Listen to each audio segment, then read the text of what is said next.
راځئ چې په دې مبارک مجلس کې ځوانانو د زړه نه توبه وباسو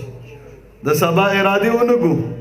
دا ووایو چې یاره دا مجلس ختمېدل او زما وفات چې زه په دې مجلس کې الله سره جوړه وکړم او دا خپله ماضي په الله وبخ ننواتې وکړم زارې وکړم فریاد وکړم چې الله ته خفه یې ځکه مې ژوند په خفګان او په لړزان دی مال حال مارکیټ بنګلې هر څه بیلنس ډیر دی خو د زړه سکون مې الله نشته ولې د زړه سکون د الله په یاد جوړېږي د الله په محبت جوړېږي نو الله ته وجاړو توبه وباسو زارې وکړو فریاد وغیره وکړو کو به داسې کوو انشاءالله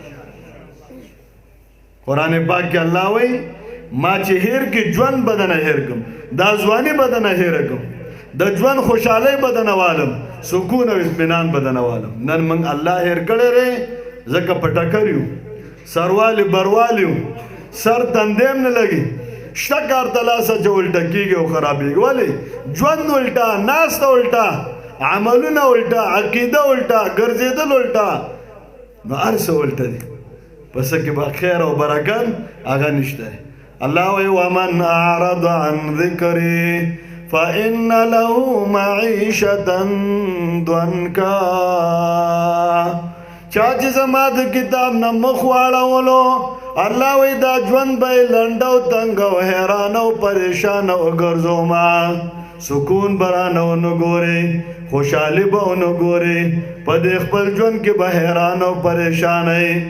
د ژوند اسباب برابر دي خو چې په دې بدن کې کم ډریور ناست دی روح د هغه غذا نشته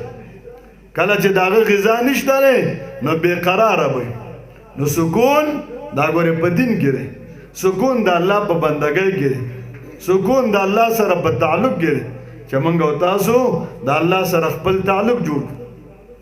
ما آیات مبارکه ویل من عمل صالحا دا آیات لږ واورئ لږ توجه وکړئ ما ته آیات واورئ من عمل صالحا من ذکر او انثى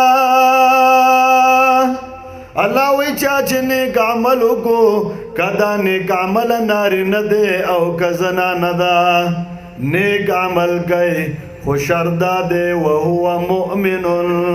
حال دا دی چې دی مؤمن وي خیال چې نیک عملونه کوو ایمان هم دی نو څه به الله سوئی فلنحینه حیاتا طیبا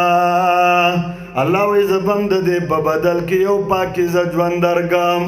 یو د سکون ژوند یو د خوشحاله ژوند د خپل بندګۍ خوند او مزه به درکم مونځ به کې قسم دی مړېږي بنا تلاوت به کې مړېږي بنا ذکر به کې مړېږي بنا الله به یادې مړېږي بنا دغه خوند او مزه پاکیزه ژوند د سکون او د اطمینان ژوند پاکیزه ژوند په بنگلو کې نه دی په موټرو کې نه دی په بینک بیلنس کې نه دی په څه کې دی مخکې الله ذکر کا کنه من عمل صالحا من ذکر او انثى وهو مؤمن چې ایمان پکې دی او اعمال صالحه کوي الله وی پاکیزه ژوند به زه تاسو له درک الله دې موږ او تاسو ته نصیب کړي الله دې دې باره کې فکرمند کړي واده دا د ټولو انبیاو سنت دی دا بعد خبرې دا یو مقدمه وه چې ما درته کېښودله او دې نیت باندې مې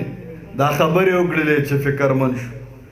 ای قسم دی ویونکي اورېدونکي ټول محتاج وي زه ګورې بهر دی نه نیم زه ستاسو نه ډېر محتاج یم ډېر فکرمند چې دا خبرې د دین د عمل په نیت وو